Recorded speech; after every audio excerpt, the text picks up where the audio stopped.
नमस्कार दोस्तों, मैं वैभव अंशराज आपका स्वागत करता हूं तक्षशिला ट्यूटोरियल के ऑनलाइन चैनल पे। दोस्तों हम लोग बात करेंगे आज क्लास 12 के फिजिक्स के चैप्टर नंबर 11 के बारे में, जिसका नाम है विकिरण एवं द्रव की दैत्य प्रकृति।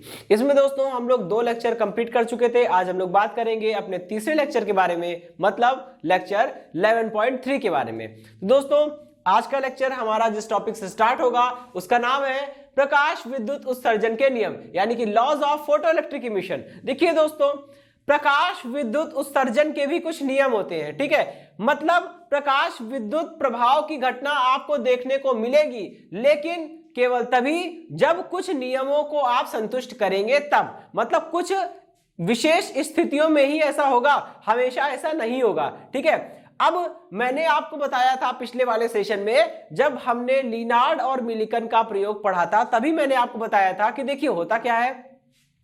प्रकाश विद्युत उत्सर्जन की अगर हम बात करते हैं तो लिनार्ड मिलिकन ने एक प्रयोग किया था, उसके माध्यम से उन्होंने प्रकाश विद्युत प्रभाव की घटना को डिटेल से समझा था और एक्सप्लेन किया था, ठीक है। समझा था और समझाया भी था। तो उन्होंने प्रयोग 2 आधार पर किया था, याद है, ठीक है। क्या क्या हुआ था? पहले उन्होंने क्या किया था? पहले उन्होंने आवृत्ति को नीचे लिख देता हूं, जगह है ना। पहले उन्होंने क्या किया था दोस्तों?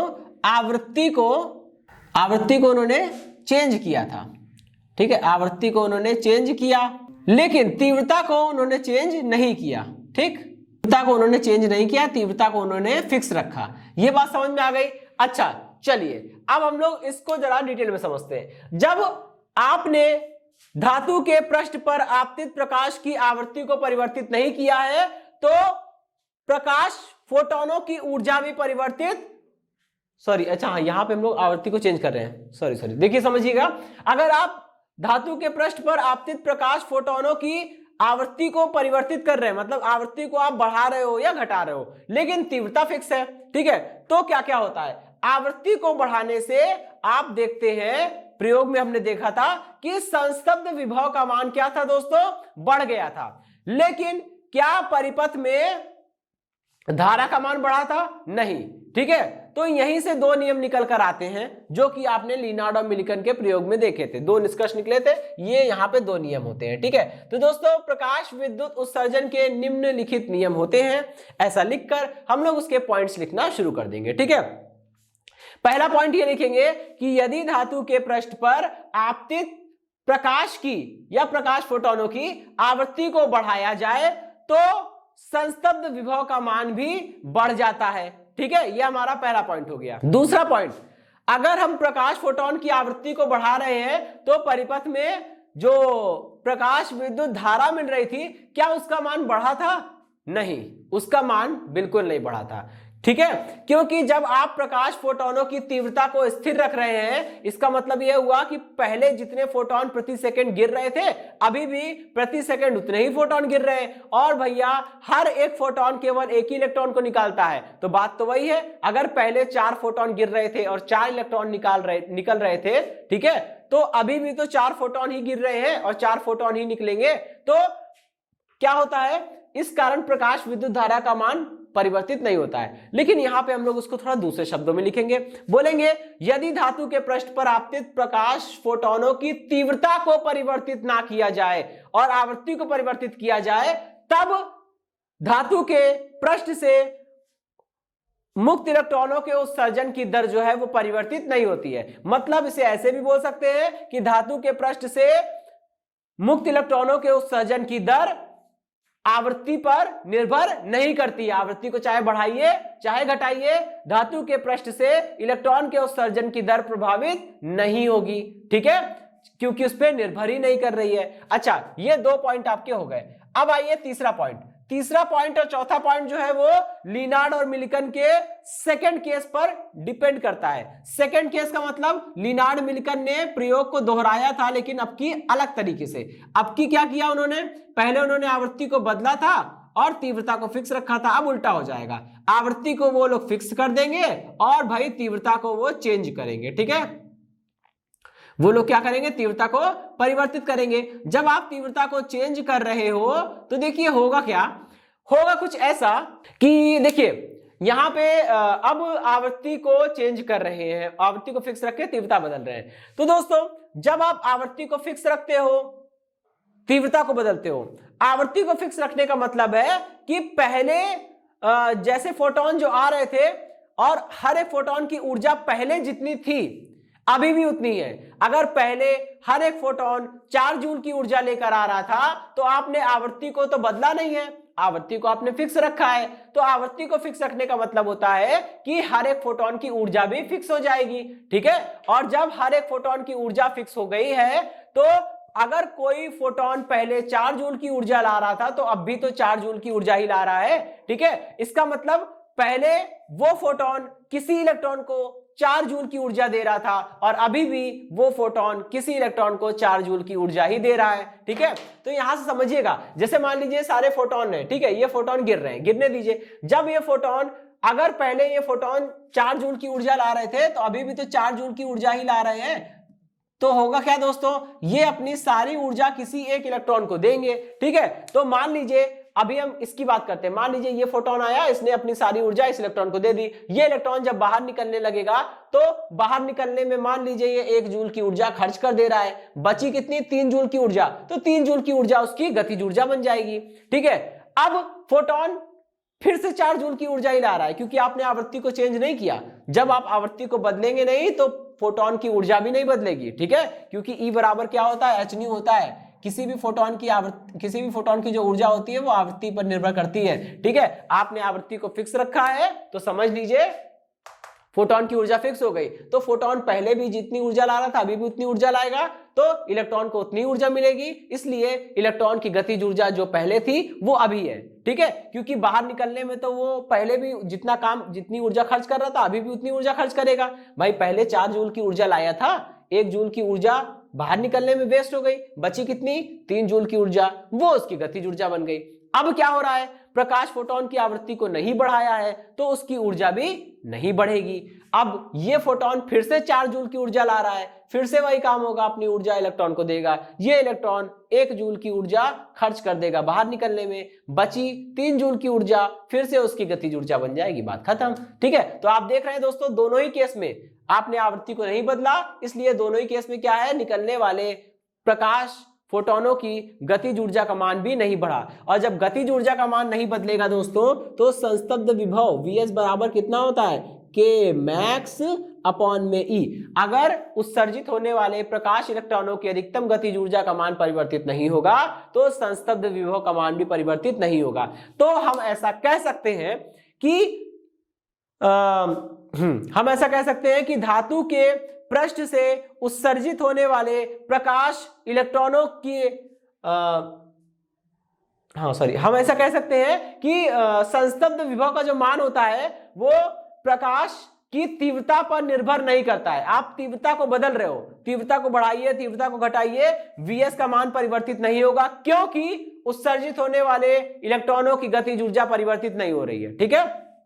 तो हम ऐसा बोल सकते हैं कि किसी धातु के लिए संस्तब्ध विभव का मान जो होता है वो धातु के पृष्ठ पर आपतित प्रकाश की प्रकाश की तीव्रता पर निर्भर नहीं करता है, ठीक है। ये तो आपका तीसरा पॉइंट हो गया। चौथा पॉइंट देखिए, इसी पर निर्भर करता है, ठीक है। अगर आप तीव्रता को बढ़ा रहे हो तो क्या परिवर्तित होगा।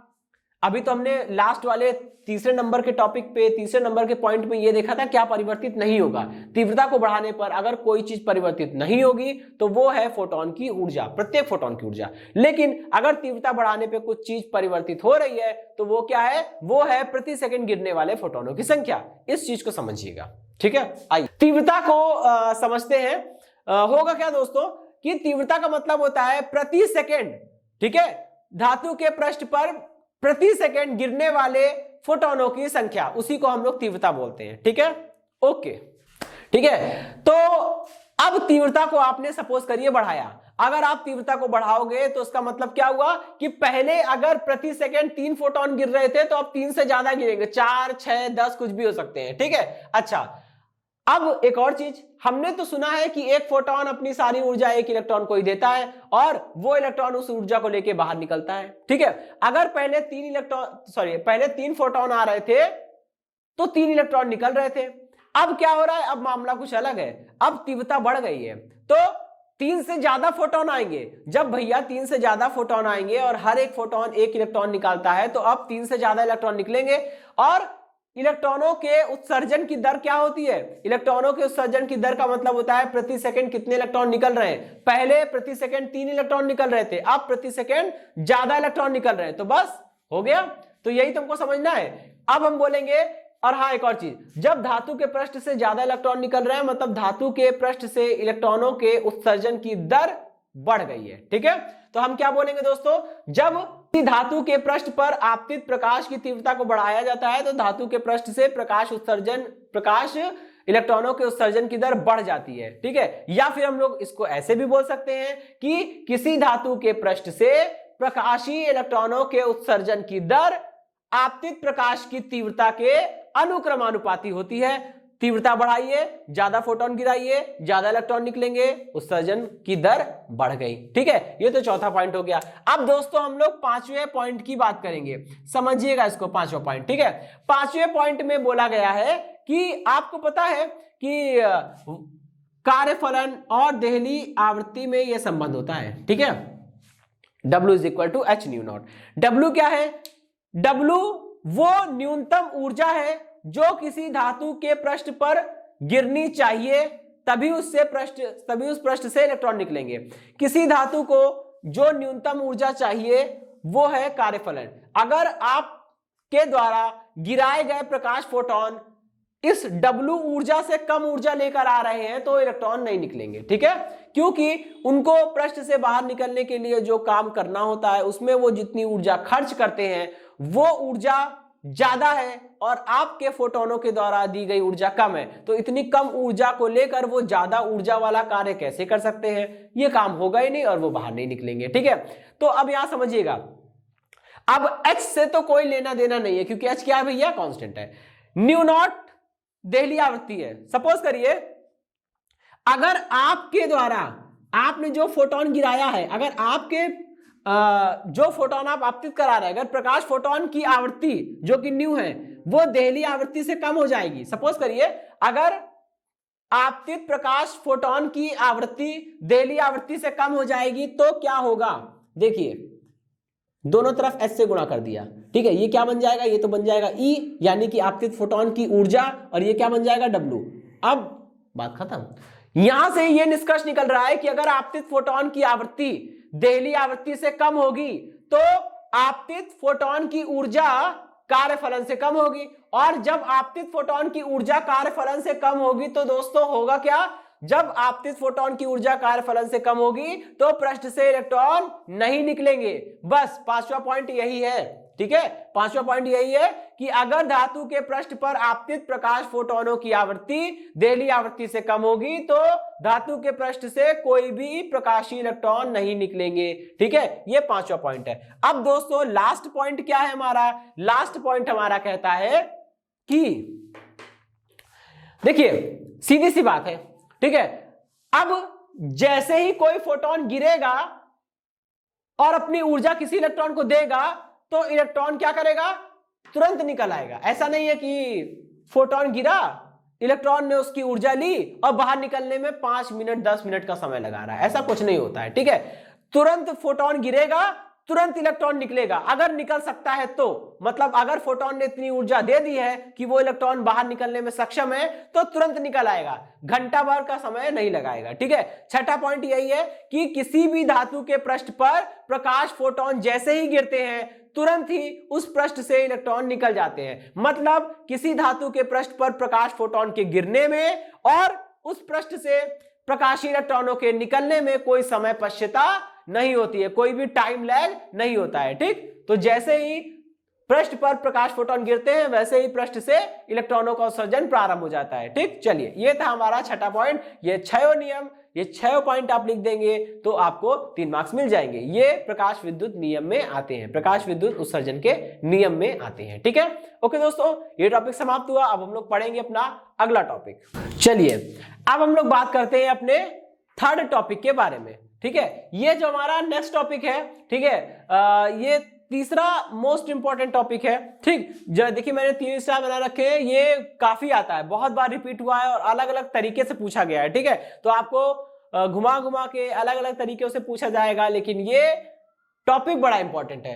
आइंस्टीन की प्रकाश विद्युत समीकरण। दोस्तों प्रकाश विद्युत प्रभाव को पहले लिनार्ड और मिल्टन जैसे साइंटिस्ट ने भी खोजा था, लेकिन उसकी सफल व्याख्या किसने करी थी? आइंस्टीन ने, ठीक है। आइंस्टीन ने क्या किया, 1905 में प्लांक के क्वांटम परिकल्पना का प्रयोग करते हुए प्रकाश विद्युत प्रभाव की सफल व्याख्या करी, ठीक है, और इस कारण उन्हें नोबेल भी मिला था, ठीक है। खैर ये तो बात की बात है। अभी समझिएगा आइंस्टीन ने क्या बोला कि अगर हम बात करते हैं किसी धातु के टुकड़े की, किसी धातु की, ठीक है, तो ये जैसे बना हुआ है, ये धातु का टुकड़ा है, इसमें आपको समझ में आ रहा होगा ये जितने भी पॉजिटिव दिख रहे हैं वो क्या है, धनावेशित परमाणु है, और उनके बगल में जो एक डॉट बना है, जो एक बिंदी टाइप का बना है, वो क्या है, वो इलेक्ट्रॉन है जो अभी अभी उन परमाणुओं से अलग हुआ है। ये धनावेशित परमाणु, ये उसका इलेक्ट्रॉन। इसी तरह से ये सारे ढेर सारे धनावेशित परमाणु हैं और उनके बगल में उनसे मुक्त हुए इलेक्ट्रॉन बने हुए हैं, ठीक है। अब ये इलेक्ट्रॉन धातु के मतलब धातु के भीतर ही कहीं भी गति करने के लिए स्वतंत्र है, इसलिए इन इलेक्ट्रॉनों को हम लोग क्या बोलते हैं, इन इलेक्ट्रॉन्स को हम लोग बोलते हैं मुक्त इलेक्ट्रॉन, ठीक है। अब देखिए फोटोन गिरेगा, अपनी ऊर्जा किसी एक इलेक्ट्रॉन को देगा और वो मुक्त इलेक्ट्रॉन पृष्ठ से बाहर निकलेगा। यही तो होता है प्रकाश विद्युत प्रभाव, बिल्कुल सही। अब समझिएगा, अगर मान लीजिए कि कोई फोटोन आया, ठीक है, कोई फोटोन आया, और हाँ मैंने आपको यह भी बताया था कि अगर एक प्रकाश स्रोत से जितने भी फोटोन निकल रहे, सैकड़ों हजारों, तो एक ही प्रकाश स्रोत से जितने भी फोटोन निकलेंगे सबकी आवृत्ति बराबर होगी। जब सबकी आवृत्ति बराबर है, और हाँ जो सबकी आवृत्ति होगी वही प्रकाश स्रोत की भी आवृत्ति होगी। तो मान लीजिए कि हर एक फोटोन की आवृत्ति कितनी है, न्यू के बराबर है। जब हर एक फोटोन की आवृत्ति न्यू के बराबर है तो हर एक फोटोन की ऊर्जा भी बराबर हो जाएगी, और कितनी हो जाएगी, एच न्यू।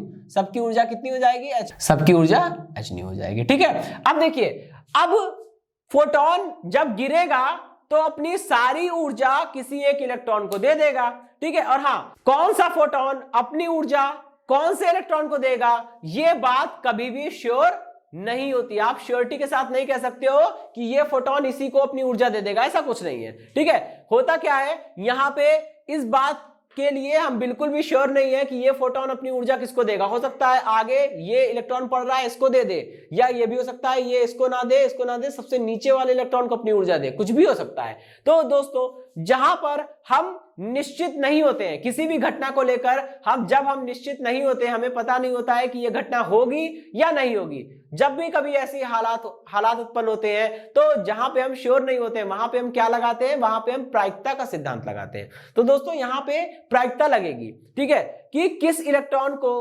फोटोन, मतलब कौन सा इलेक्ट्रॉन फोटोन को अपनी ओर आकर्षित करेगा, अपनी ओर कैप्चर करेगा, कैप्चर करना बोलते हैं इसे, ठीक है। कौन सा फोटोन को, मतलब किस इलेक्ट्रॉन को इस फोटोन की ऊर्जा मिलेगी, इस बात की प्रायिकता देखते हैं। जिसकी प्रायिकता ज्यादा होती है उसी के चांसेस ज्यादा हैं, ठीक है। अच्छा, तो यहां पे एक्चुअल में होता क्या है, जब फोटॉन्स गिरते हैं तो फोटोन और इलेक्ट्रॉन के बीच में कुछ इंटरेक्शन होता है। उस इंटरेक्शन के कारण, और हाँ ऐसा नहीं है कि यही इलेक्ट्रॉन इस फोटोन के साथ इंटरेक्शन करेगा, सारे इलेक्ट्रॉन्स इस फोटोन के साथ इंटरेक्शन करेंगे और सारे इलेक्ट्रॉन इस फोटोन के साथ भी इंटरेक्शन करेंगे, क्योंकि हर एक इलेक्ट्रॉन चाहेगा कि फोटोन अपनी ऊर्जा उसको दे दे, लेकिन ऐसा होगा नहीं। जिसके साथ चांसेस ज्यादा होंगे, जिसके साथ प्रायिकता ज्यादा होगी, तालमेल अच्छा बैठेगा, वो अपनी सारी ऊर्जा उसी को देगा, ठीक है। यहां भी ऐसा ही होता है। तो फोटोन अपनी जितनी भी ऊर्जा लाएगा सारी की सारी ऊर्जा किसी एक इलेक्ट्रॉन को दे देगा। अब इलेक्ट्रॉन क्या करेगा दोस्तों, इलेक्ट्रॉन प्राप्त होने वाली इस ऊर्जा का प्रयोग दो हिस्सों में करेगा। क्या करेगा, उस ऊर्जा का थोड़ा तो हिस्सा वो नष्ट कर देगा पृष्ठ से बाहर आने में, ठीक है, जिसे हम लोग कार्यफलन बोलते हैं, ठीक है। और बची हुई ऊर्जा क्या होगी, उसकी गतिज ऊर्जा में परिवर्तित हो जाएगी। इसका मतलब क्या हुआ दोस्तों, इसका मतलब ये हुआ, सीधी सी बात है, मान लीजिए हम 100 रुपए लेके निकले, ठीक है, और 100 रुपए लेके निकले थे, लेकिन हमको पता नहीं था कि हम कितना रुपए लेके निकले, जेब में कुछ पैसे लेके निकल गए, ठीक है। और बाजार में गए, खर्च वर्च किया, ठीक है।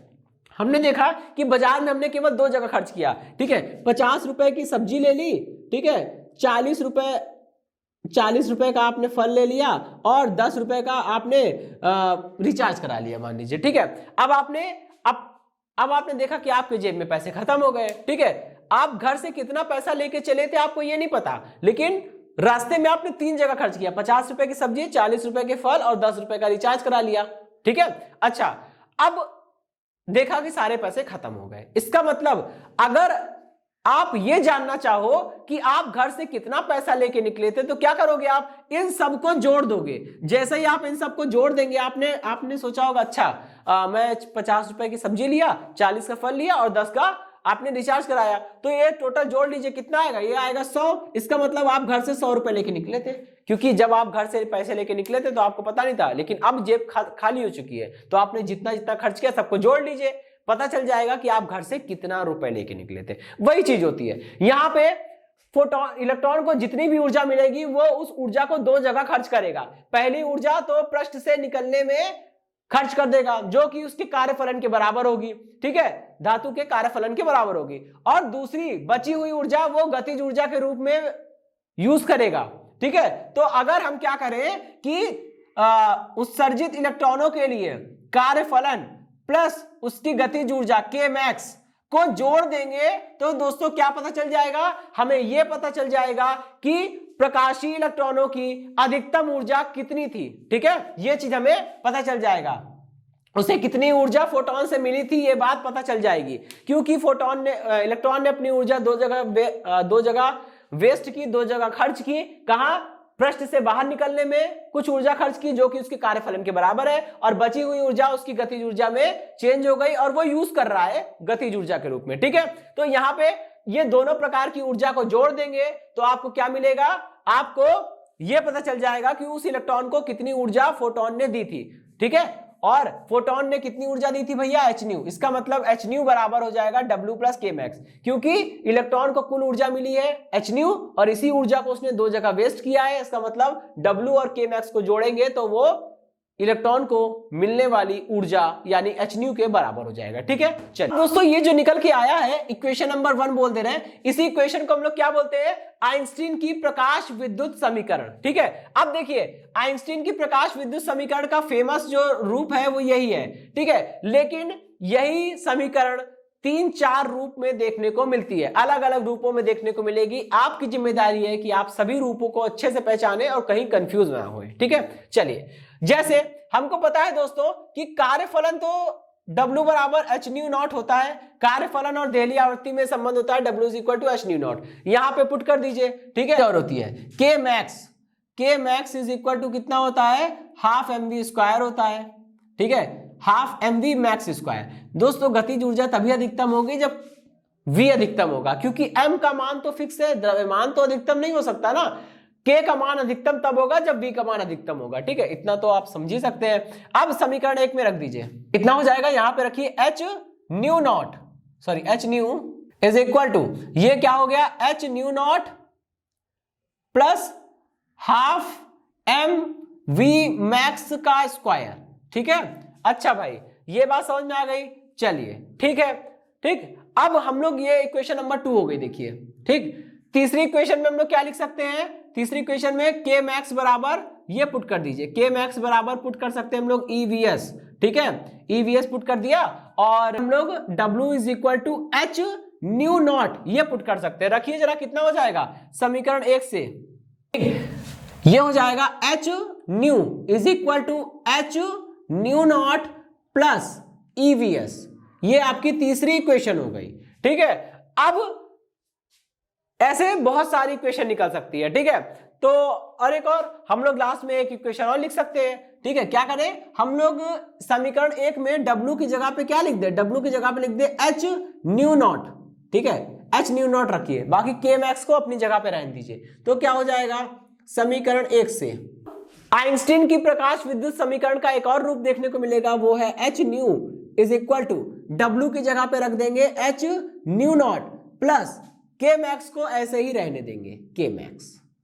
बस देखिए इक्वेशन नंबर 4 हो गई। ऐसे बहुत सारी इक्वेशन बन सकती हैं। ठीक है, अलग अलग रूप में बन सकती है। आपकी जिम्मेदारी है कि आप थोड़ा सा ध्यानपूर्वक चीजों को समझे, पढ़े और हल करें, क्योंकि अलग अलग रूप अगर आप आ जाएंगे तो अगर आप कंफ्यूज मत होइएगा, वरना सारी चीजें गड़बड़ा जाएंगी। ठीक है, तो ये चारों रूप हैं। अब हम क्या करेंगे, इन चारों रूप को एक जगह लिख देंगे और आइंस्टीन के प्रकाश विद्युत समीकरण को लेकर एक ग्राफ खींचेंगे। वो ग्राफ काफी इंपॉर्टेंट है, उस ग्राफ के बिना इसका जवाब पूरा नहीं माना जाएगा। दोस्तों अब हम क्या करेंगे, ग्राफ खींचने का प्रयास करेंगे, ठीक है, क्योंकि उस ग्राफ को खींचे बिना इसका उत्तर पूरा नहीं माना जाएगा। देखिए इक्वेशन नंबर 4 को देखिए, ठीक है। अब इक्वेशन 4 को हम लोग इस तरह से लिख सकते हैं, ठीक है, जैसे इक्वेशन नंबर 4 लिखिए, H nu is equal to H nu naught, plus में कितना हो गया, ये प्लस में हो गया आपका के मैक्स, ठीक है। यहां से मैं एक चीज लिख सकता हूं कि के मैक्स इज इक्वल टू कितना हो जाएगा, एच न्यू माइनस का एच न्यू नॉट, ठीक है। और इस चीज को मैं इस तरह से भी लिख सकता हूं कि यहां प्लस लगा दिया और ब्रैकेट में माइनस एच न्यू नॉट लिख दिया, ठीक है। अच्छा अब ये जो समीकरण आई है K max is equal to H nu plus bracket में माइनस एच न्यू नॉट, ये क्या है, ये सरल रेखा की समीकरण y बराबर एम एक्स प्लस सी से मैच खाती है, मैच करती है, ठीक है। तो y बराबर एम एक्स प्लस सी से मैच कर रही है, तो तुलना कर लीजिए, ठीक है। y की जगह पे क्या है, के मैक्स है, और दोस्तों m क्या होता है, y बराबर एम एक्स प्लस सी में m जो होता है वो सरल रेखा की प्रवणता होती है जो कि कांस्टेंट है, ठीक है। तो आप देख रहे होंगे क्या क्या निकल कर आया, y की जगह निकल के आया है k मैक्स, ठीक है। अच्छा और mx की तुलना करनी है h न्यू से, भैया mx में m कांस्टेंट है और h न्यू में h कांस्टेंट है, मतलब m बराबर क्या है, h है, m बराबर h हो गया, और x की जगह पे न्यू है, x की जगह पे न्यू हो गया, और c की जगह पे कितना है, माइनस का h न्यू नॉट, जिसे हम लोग, देखिए दोस्तों अब माइनस का h न्यू नॉट में माइनस को भी थोड़ी देर के लिए भूल जाइए, h न्यू नॉट क्या होता है, w होता है, तो ये माइनस w के बराबर होगा, ठीक। अब एक ग्राफ खींचिए और ग्राफ में x अक्ष पर किसको बनाएंगे, x अक्ष पर हम लोग आवृत्ति को बनाएंगे, न्यू को, ठीक है। तो यहां पे हमने आवृत्ति को बना दिया। अच्छा अब y अक्ष पे किसको बनाएंगे, के मैक्स को बनाएंगे, गतिज ऊर्जा, अधिकतम गतिज ऊर्जा। y अक्ष पे हमने के मैक्स को बनाया, x अक्ष पे हमने आवृत्ति को बनाया, ठीक है। अच्छा अभी क्या करेंगे, ग्राफ खींचिए, और ये ग्राफ ऐसा खींचिएगा कि वो ग्राफ माइनस वाई एक्सिस, ऊपर वाली एक्सिस वाई एक्सिस है तो नीचे वाली एक्सिस माइनस वाई एक्सिस होगी, माइनस वाई एक्सिस पे वो अंतःखंड को काटे, इस तरह से बनाइएगा, ठीक है। ठीक है दोस्तों, चलिए अब देखिए ये जो मैंने रेखा खींची है, ये रेखा माइनस वाई एक्सिस पे, ऊपर वाली एक्सिस अगर प्लस वाई है तो नीचे वाली माइनस वाई होगी, ठीक है। ये राइट हैंड की तरफ प्लस एक्स है तो लेफ्ट हैंड की तरफ माइनस एक्स होगी, ये तो आप लोग जानते ही होंगे, ठीक है। अब इस रेखा ने माइनस वाई एक्सिस पे डब्ल्यू का अंतःखंड काटा है, इसलिए यहां पे देखिए माइनस साइन के साथ डब्ल्यू दिखाया जा रहा है, ठीक है। और ये हो गया न्यू नॉट, ठीक। न्यू नॉट ही कैसे लिख दिया, आइए देखते हैं। इस समीकरण में जरा आप पुट करिए y बराबर 0, यहां पे y क्या है, k मैक्स है। जब y बराबर 0 पुट करेंगे तो 0 is equal to H nu minus का एच न्यू नॉट, तो न्यू बराबर न्यू नॉट आ जाएगा। इसका मतलब ये रेखा x अक्ष को जिस बिंदु पर काटती है उस बिंदु के निर्देशांक कितने हो जाएंगे, न्यू नॉट कॉमा 0, ठीक है। क्योंकि x एक्सिस की जो इक्वेशन होती है, x अक्ष का जो समीकरण होता है वो y बराबर 0 होता है। तो आपको अगर ये निकालना होगा कि ये रेखा k max is equal to H nu plus minus में एच न्यू नॉट, ये x अक्ष को किस बिंदु पर काटती है, तो k मैक्स की जगह पे 0 पुट करके देख लीजिए, पता चल जाएगा कि वो न्यू नॉट पर काटती है, ठीक है। और एक और चीज, अगर ये सरल रेखा, ठीक है, जो आपने खींची है, अगर ये सरल रेखा x अक्ष के साथ थीटा कोण बनाए, अगर ये सरल रेखा x अक्ष के साथ थीटा कोण बनाए, तो आपको पता है दोस्तों कि tan थीटा जो होता है वो सरल रेखा की प्रवणता के बराबर होता है। तो tan theta is equal to सरल रेखा की प्रवणता यानी m, और m किसके बराबर है, m बराबर है h के, यानी ये हो जाएगा h, ठीक है। तो दोस्तों जब आप ग्रेजुएशन में जाएंगे तो आपको एक प्रैक्टिकल करने को मिलेगा, प्रकाश विद्युत प्रभाव की स्टडी। तो उसमें करना क्या होगा, आपको एक पदार्थ दे दिया जाएगा, एक धातु दे दी जाएगी, आप उस धातु पर अलग अलग आवृत्ति का प्रकाश गिराएंगे और न्यू का मान अलग अलग रखेंगे, क्योंकि अलग अलग आवृत्ति का प्रकाश गिरा रहे हैं मतलब न्यू का मान आप बदल रहे हो। तो आप अलग अलग आवृत्ति का प्रकाश गिराएंगे और देखेंगे कि उत्सर्जित होने वाले इलेक्ट्रॉनों की गतिज ऊर्जा कितनी है, ठीक है। हर बार न्यू का मान बदलेंगे, के मैक्स का मान आप नोट करेंगे, मेजर करके नोट करेंगे, फिर लास्ट में क्या करेंगे, एक ग्राफ बनाएंगे। ठीक है, किसी भी इलेक्ट्रॉन की उत्सर्जित होने वाले प्रकाश इलेक्ट्रॉनों की आवृत्ति को एक्स अक्ष पे रखेंगे और गतिज ऊर्जा को, अधिकतम गतिज ऊर्जा को वाई अक्ष पे रख के ग्राफ खींचेंगे। वो ग्राफ जब बनकर आएगा, ठीक है, तो उस ग्राफ से ही आपको कैलकुलेशन करनी है। ठीक है, आप उस ग्राफ के लिए अंतःखंड को नाप लीजिए। आपने अगर अंतःखंड को नाप लिया तो आपको W का मान पता चल जाएगा। ठीक है, जब आपको W का मान पता चल जाएगा तो एक सिंपल सा फॉर्मूला होता है, W बराबर H इंटू न्यू नॉट। ठीक है, आपको जब W का मान पता चल जाएगा तो आपको न्यू नॉट का मान भी, यानी देहली आवृत्ति का मान भी पता चल जाएगा। आसानी से W अपॉन H कर दीजिए, न्यू नॉट यानी देहली आवृत्ति का मान पता चल जाएगा। ठीक है, अच्छा, दूसरी चीज हो गई।